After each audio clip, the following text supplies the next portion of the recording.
Hello my lovely soul family, आपके लिए एक और रीडिंग लेके आ चुकी हूँ जिसका आज का टॉपिक रहने वाला है आगे कुछ तो अच्छा होने वाला है आपकी लाइफ में। तो ऐसा क्यों बोल रहे हैं लोग, क्या दिख रहा है लोगों को, क्या होने वाला है आपकी लाइफ में और डिवाइन गाइडेंस क्या है, ये सारा कुछ देखा जाएगा टैरो कार्ड के माध्यम से।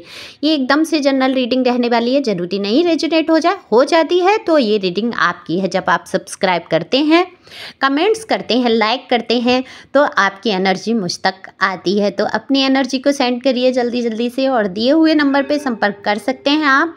ये पर्सनल रीडिंग के लिए नंबर दिया हुआ है। पर्सनल रीडिंग जो है फ्री नहीं है, लेकिन आपके जीवन में तमाम तरीके के मुश्किल हालात हैं अगर, और आप उनमें से उभर नहीं पा रहे हैं, निकल नहीं पा रहे हैं, आप नहीं समझ पा रहे हैं आपको क्या करना चाहिए, तब आप पर्सनल रीडिंग के माध्यम से गाइडेंस ले सकते हैं टैरो कार्ड की। उससे जान सकते हैं कि आपको क्या करना चाहिए। तो ये तो आपकी पर्सनल रीडिंग की बात हुई। अब बात करते हैं आज की जनरल रीडिंग की, और ये मेल फीमेल दोनों के लिए यहाँ पर समान है। तो कार्ड मैंने पहले ही शफल कर लिए हैं, तो देखने की कोशिश करते हैं कि आखिर ऐसा क्या है, ऐसा क्या होने वाला है आपकी लाइफ में। देखो, लोग आपके बारे में बात तो करते हैं, और क्योंकि आप जो है अपने जीवन में सक्रिय रहते हैं, कभी ऐसा नहीं है कि आप उदास निराश बैठे हैं, आप काम में मन नहीं लगा रहे हैं, अपना काम छोड़ दिया।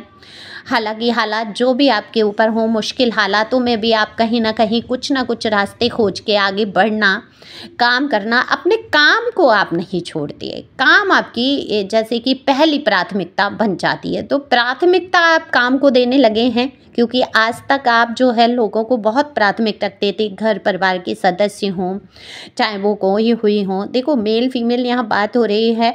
अगर आप वर्किंग वूमेन हैं तो ठीक है, नहीं है तो आप घर के कामों में सक्रिय रहते हैं कि ये मेरी जिम्मेदारी है, मुझे करना ही करना है।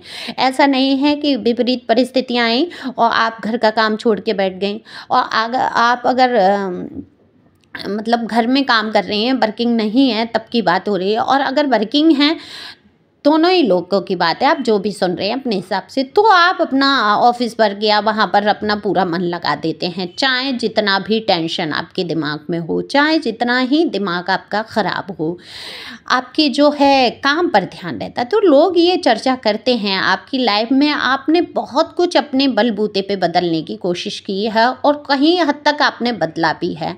और ये बदलाव देखो ईश्वर का ही आशीर्वाद मैं कहूँगी, क्योंकि कोई भी व्यक्ति है उसके अंदर जो विचार उठ रहे हैं, उमड़ रहे हैं, घुमड़ रहे हैं, वो चाहे अच्छे हों चाहे बुरे हों, वो मैं ये कहूँगी कहीं ना कहीं ईश्वर की प्रेरणा तो अंदर से आती ही है। आपकी अंतरात्मा की जो आवाज़ है, जो ईश्वर आपको देते हैं, वो इसीलिए होती है कि आप आगे बढ़ सकें, आप वो काम कर सकें। आपके अंदर बुरे विचार हैं तो आप वो, अब देखो आपके साथ कुछ बुरा होने वाला होगा तो आपके अंदर बुरे विचार आएंगे, नेगेटिव विचार आने लगेंगे, आप उस रास्ते पे चल पड़ेंगे जिससे कि आपका नुकसान ही हो। दो रास्ते दिखते हैं ना, एक अंधेरे से भरा हुआ, एक उजाले से भरा हुआ। तो उजाले वाले रास्ते में थोड़ी कठिनाइयाँ होती हैं, है ना, लेकिन लास्ट में आपको उजाला मिलेगा। जो बुरी वाला रास्ता होता है उसमें कठिनाइयाँ कम होती हैं, लेकिन लास्ट में जाकर सीधा सीधा चलने से वहाँ पर पहुँच भी जाएंगे, आप खुशियों के साथ आगे बढ़ेंगे, लेकिन अंधकार में डूब जाएंगे। तो निगेटिव विचार और पॉजिटिव विचार दोनों ही आपके अंदर रहते हैं। अब ये चुनाव आपका है, और यही आपकी जीवन की ये है घटनाएं, क्या आपके साथ होगा। अगर अच्छा होना होगा तो आप अच्छे वाले सकारात्मक विचार पे चलेंगे, अगर आपके साथ बुरा होने वाला है तो आप नेगेटिव रास्ते अपना लेंगे, नेगेटिव रास्तों पे चल पड़ेंगे।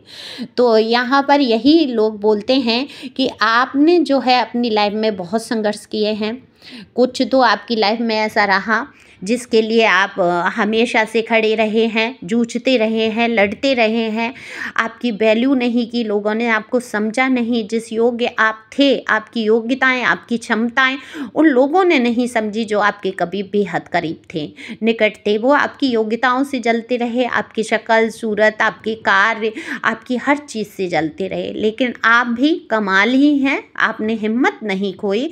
जब हर तरफ से आपके लिए हर सिचुएशन, हर परिस्थिति ऐसी पैदा कर दी गई कि जहां आप अपना मानसिक संतुलन खो बैठे, मानसिक संतुलन खो दें, या आप उस जगह से हट जाएं, या आप संघर्षों से हार जाएं, या अपने आप को ही ख़त्म कर लें।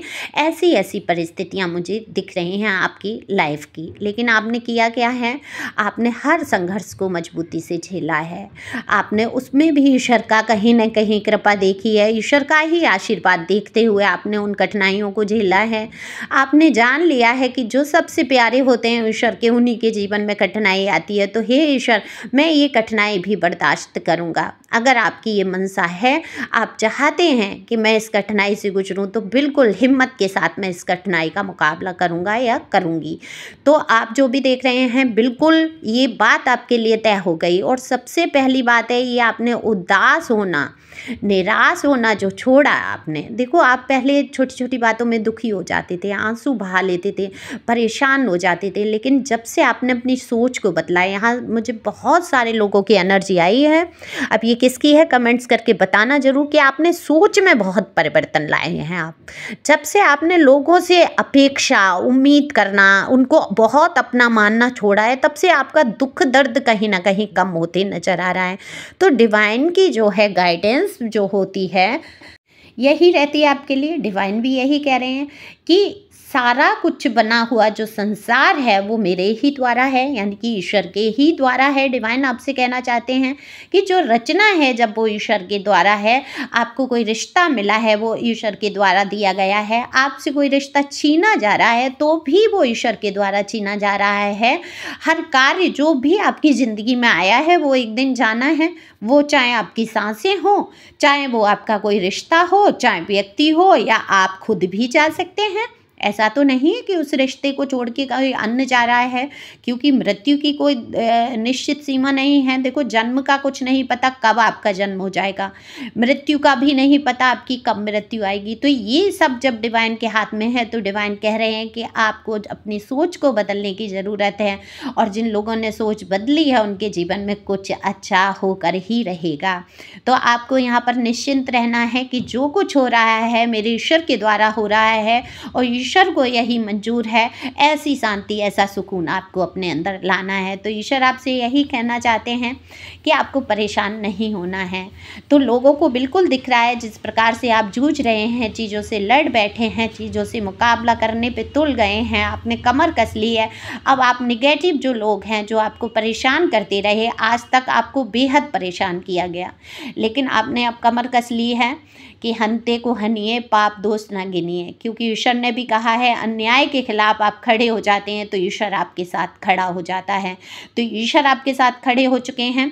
तो पूरी तरीके से आपको ये समझना होगा कि ईश्वर का आशीर्वाद, ईश्वर का साथ आपके साथ है। आपके सर पर जो है ईश्वर का हाथ है, तो आपके साथ अच्छा क्यों नहीं होगा। तो लोग जान रहे हैं कि आप अपने जीवन में कुछ अच्छी ग्रोथ, अच्छा करने वाले हैं। इसके लिए हो सकता है आप स्टूडेंट हैं, या पढ़ाई लिखाई कर रहे हैं, या किसी एग्ज़ाम की तैयारी कर रहे हैं, तो उसके लिए आप जूझ गए हैं, डट गए हैं, पूरी तरीके से उसमें ही डूब गए हैं। आप किसी की बात पर ध्यान नहीं दे रहे हैं। कोई ऐसा काम है जिसके लिए आपने पूरी कमर कस ली है कि अब ये मुझे आर पार करना ही है। इसमें अच्छा होता है, बुरा होता है, क्या होता है मुझे नहीं पता, बस मैं अपने कर्तव्य से विमुक्त नहीं होऊंगा या होंगी। तो आप अपने कर्तव्य को समझते हुए आगे बढ़ रहे हैं, संघर्ष को झेलते हुए आगे जा रहे हैं, लेकिन आपके मन में जो है बहुत बड़ा वाला दुख नहीं है। क्योंकि दुख कहते हैं ना, दुख की एक सीमा होती है। सहते सहते इंसान इतना पक्का, इतना मजबूत हो जाता है कि उसको बड़ी से बड़ी बात जो है बहुत छोटी लगने लगती है। तो आपको ये छोटी छोटी सुइयाँ बोल रही हूँ, सॉरी, जो छोटी छोटी सुइयाँ जो भाई जा रही हैं, छोटे छोटे कामों से आपको दुख पहुँचाने की कोशिश कर रहे हैं लोग, ताना दे के, उल्हाना दे के, या किसी भी प्रकार की परिस्थिति आपके सामने खड़ी करके, तो क्या आप पर फर्क होगा। आप इतने मजबूत बन चुके हैं, आपने आज तक इतना संघर्ष झेल लिया है, तमाम दुनिया के हालातों को आपने फेस कर लिया है, तो क्या आप इतने कमज़ोर हो जाएंगे कि थोड़ी सी बात में आप घबरा जाएंगे। बिल्कुल यहाँ पर घबराने की ज़रूरत नहीं है। और बिल्कुल भी आप जब घबराते नहीं हैं, अपने मुकाम के लिए, अपने रास्ते के लिए, अपनी मंजिल के लिए जब आप डट जाते हैं, तो आखिरकार आपके साथ कुछ अच्छा होना ही होता है। और यही लोग कह रहे हैं कि अब आपकी लाइफ में परिवर्तन होगा, कुछ अच्छा समय आने वाला है, क्योंकि डिवाइन की जो ब्लेसिंग है वो आपके साथ है। डिवाइन गाइडेंस मैंने आपको बता दी कि आपको करना क्या है। आपको व्यवहार करना है जैसे के साथ तैसा, ऐसा नहीं है कोई बहुत फिजूल आपसे लड़ रहा है, गालियां बक रहा है, डंडे लेके आया है तो आपको भी डंडा चलाना है, लेकिन प्रत्युत्तर जरूर देना है आपको। वहाँ पे साबित आपको ज़रूर करना है कि आप भी कुछ हैं, आपकी भी वैल्यू है, आप भी इंसान हैं और आप भी जवाब दे सकते हैं। ये आप कर सकते हैं, अपने लिए आवाज़ उठा सकते हैं और बिल्कुल उठानी है आपको और बिल्कुल हिम्मत रखनी है। सबसे बड़ी बात है आपकी जो हिम्मत है वही आपके काम आती है। आपके रास्ते चाहे जितने मुश्किल हों, चाहे जितने कठिन हों, लेकिन आपकी जो हिम्मत है ना, किसी से डरना नहीं है, आगे बढ़ना है। पथिक के राह ही तुझे आगे बढ़ना है, तो पथिक के राही बन जाइए, आगे बढ़ते जाइए, कठिनाइयों को पार करते जाइए। ईश्वर आपके साथ हैं और आपके साथ अच्छा होगा। लोगों को भी ये दिखाई दे रहा है और लोग यही बोलते हैं आपने तमाम संघर्ष किए हैं और आपकी विजय निश्चित है। तो सन का कार्ड जो कि ऊपर ही आपको दिख रहा है, ये आपके जीवन में नई रोशनी लाने वाला है। तो हिम्मत रखें, आगे बढ़ें, जो भी मुश्किल हालात हैं उनसे जूझ जाइए, लड़ जाइए, आगे बढ़ जाइए। लड़ने का मतलब ये नहीं है किसी का सर ही फोड़ देना है, मजाक कर रहे हो, मतलब अपनी बात को प्रस्तुत रखना है आपको अपनी मजबूती से, लेकिन अपनी तरफ से किसी से भिड़ने की ज़रूरत नहीं है। तो thank you for watching my channel. Thank you Anjal, thank you God, thank you प्यारे व्यूअर्स। अगर बेहद आवश्यकता है तो आप पर्सनल रीडिंग ले सकते हैं। Thank you.